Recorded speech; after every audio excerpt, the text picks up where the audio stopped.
Hello, আসসালামু আলাইকুম। এটা হয়েছে আমাদের ঘর। ছোট্ট একটা পরিবার আর ছোট্ট একটা ঘর, মাটির ঘর, 3 বাড়ির ঘর। যেটুক পারে অতটুকুই গুছিয়ে রাখি, যেটুক পারে সেটুকুই একটু গুছিয়ে থই। এরকম আমার আব্বু এবং আমার দাদু থাকে। এখানেও আরেকটা চৌকি আছে, এখানে দাদু ঘুমায়। আর ওই 2টায় চৌকি আব্বু একা ঘুমায়, আর একটা খালিই থাকে। মোট 3 জন মানুষ। আমাদের এখানে লোক কম।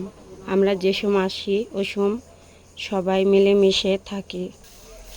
আমার দাদু নামাজ পড়ে বসে রয়েছে। এখানে আরেকটা ঘর আছে, এখানে খাওয়া দাওয়া করে। কারেন্টের চুলা আছে, ফ্রিজ, ডোলা আছে, যেটুক পারে এখানে আমার এই মেজো ফুবুই সব কাজকর্ম করে এবং ঘর গুছিয়ে রাখে।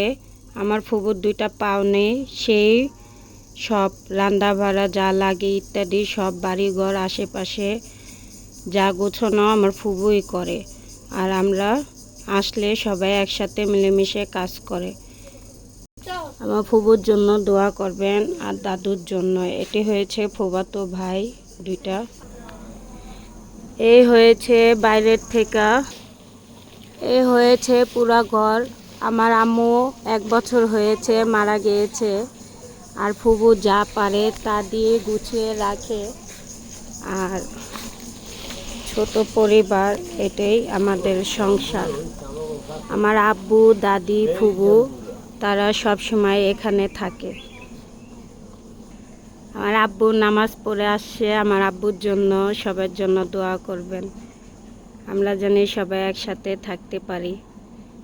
আল্লাহ হাফেজ।